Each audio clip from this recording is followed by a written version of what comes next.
전체적으로 선행을 어디까지 해야 되는지를 제일 많이 궁금해 하신 것 같은데 네. 이미 다 알고 가면 혹시 지루해 하지 않을지 물어보시거든요, 선생님. 만약에 우리 아이가 좀 똑똑합니다. 똘똘한 아이들이다. 그래서 뭔가 더 해주고 싶고 아이도 더 할 만한 여유가 있고 시간적인 그리고 마음의 여유가 있는 상태다라고 하시면요. 저는 읽기 독립에 조금 더 신경을 써주셨으면 좋겠어요. 우리 아이들이요. 학교를 가잖아요. 그러면 이 국어책에서 한글을 배우게 돼요. 그런데 한글을 배울 걸 염두에 두고 한글을 안 하고 들어간다. 그랬을 때는 학교 생활에서 조금 어려움이 있을 수가 있거든요. 그래서 한글을 최소한 읽는 거 정도는 집에서 많이 연습을 해주시고요.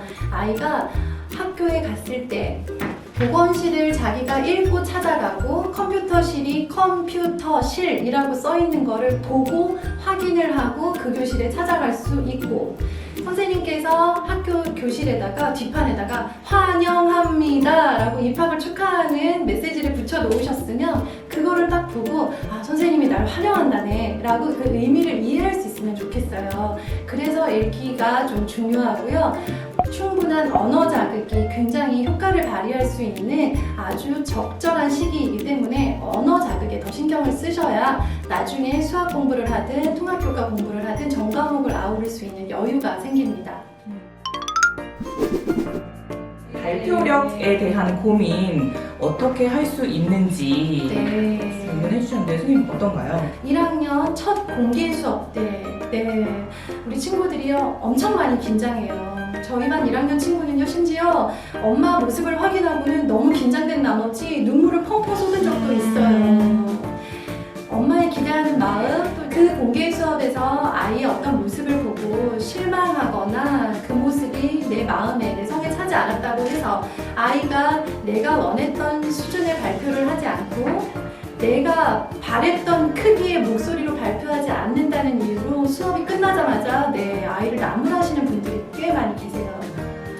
우리 아이가 전보다 자신감이 생겼고 전보다 손을 한 번 더 잘 들었고 유치원 때보다 하려고 하는 모습을 보이면요. 아무리 우리 아이가 초라해 보이고 못나 보이고 부족해 보여도요. 그 모습을 높여주셔야 돼요. 지금 제일 많이 올라오는 문의가요. 네. 받아쓰기에 대한 질문이 많이 올라오거든요. 네. 받아쓰기에 대해서도 좀 간단하게 얘기를 해주세요. 네, 그래서 받아쓰기가 어떤 1학년들의 총성 없는 전쟁. 네. 어떤 그때까지 격공되네요. 격공. 네. 7세, 8세까지 아이를 어떻게 키웠느냐를 시험지 한 장으로 평가받는 어떤 그런 느낌이 들어요. 받아쓰기 걱정도 많이 되시고 또 유치원에서 미리 준비하는 상당히 많은 부분까지 준비를 하는 경쟁적으로 준비하고 있다고 알고 있습니다. 받아쓰기는 1학년 2학기부터 시작이 됩니다. 그래서 아이가 아직 생일이 늦거나 손에 힘이 부족하거나 특히 또 남자친구들의 경우에는요. 지금부터 받아쓰기를 준비하는 것보다는요. 지금은 읽기가 충분히 입력이 된 상태에서 받아쓰기라는 출력이 나올 예정이에요. 그렇기 때문에 지금부터 받아쓰기 때문에 너무 이렇게 걱정하지 않으셨으면 좋겠고요. 아이가 특별히 어려워하는 맞춤법이나 띄어쓰기가 있다면 제가 썼던 방법인데요. 종이에 큼직하게 쓰세요. 그래서 예를 들어 닭을 못 써요. A4 용지 한 장에다가 닭을 큼지막하게 쓰세요. 리을 기억 딱 써가지고요. 닭이라는 글자 하나를 신발장에 확 붙여놓고 냉장고에 확 붙여놓고 자꾸 보면요 그게 내 거가 되는 거예요. 노출 효과인 거죠, 그죠? 네, 그렇게 해서 아이가 유난히 힘들어하는 그 부분이 뭔지를 좀 파악하면서 한글을 준비하셨으면 좋겠습니다.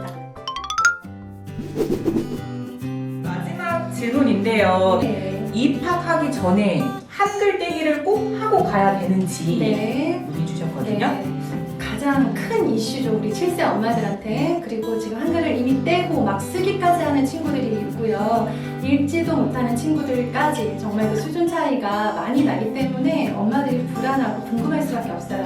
한글을 뗀다는 것 개념을 좀 잡고 갈게요. 한글을 뗀다라는 것은요, 한글을 정확하게 다 책에 나온 한글을 읽을 수 있고 그리고 내가 생각한 것을 혹은 누가 말한 것을 한글로 옮겨 적어서 쓸 수 있는 것까지를 말하는데요. 7세, 6세, 8세 언어 자극이 충분히 들어가야 되는 적기라고 생각을 하거든요. 이 시기에 놓치지 마시고요. 아이한테 책을 통해서 읽기, 함께 읽기, 같이 읽기, 읽어주기 등의 활동을 통해서 언어 자극을 많이 주셨으면 좋겠습니다. 네, 선생님 말씀 듣고 보니까 어느 정도의 읽기 독립이 필요하고 네. 그리고 문제를 이해하기 위해서 수학 문제를 풀기 위해서는 한글을 반드시 익혀야 된다라고 하셨는데 네. 제가 생각했던 것보다 한글이나 언어에 대한 교육이 더 중요한 것 같다는 생각이 들어요. 구성을 먼저 소개를 해드리면 일기책 한 권 있고 그다음에 쓰기책이 있고 디딤책 이렇게 3권이 한 주 구성이에요. 구성이 3권이다 라고 생각을 하시면 되고 일기책부터 조금 설명을 해드리면 그림 베이스로 되어 있는데 이 문장이 좀 짧고 글밥이 많지 않아요. 그래서 문장이 약간 시처럼 반복이 되더라고요. 근데 이런 일기책은 서점에 가도 되게 많이 있잖아요. 실지 모르겠지만 이 한솔이 이 일기책 맛집이다. 신기한 한글나라가 맛집이라 합니다. 선생님 혹시 이 책 어떻게 네. 보셨는지요? 교재를 보내주셨고 저도 검토를 하고 방송을 준비를 했는데요. 이렇게 세트로 온 교재 중에서 가장 인상적이었던 거 저는 아까 한솔이 읽기 맛집이라고 했던 거 100% 공감합니다. 읽기 교재가 정말 탁월했어요. 재미있었어요. 저는 아이들이랑 교실에서 수업을 할 때도 그렇고 지금 저희 아이들을 엄마표로 계속 공부를 시키면서도 재미라는 부분을 가장 많이 생각을 해요. 초등이니까. 잘하는 것보다 좋은 거, 재미있게 하는 거. 재미있게 하다 보면 실력이 따라올 수밖에 없거든요. 저는 아이들이 계속 그렇게 공부했으면 좋겠고요. 재미있어서 습관이 되고 그게 실력이 되면 그래서 이제 나중에 중고등학교 때 입시를 준비하는 그런 단단한 기본이 초등 때 갖춰줬으면 좋겠다라고 생각을 했는데요. 너무나 좋았던 거 읽기 책이 재미있었어요. 동화책을 읽는 느낌이 들더라고요.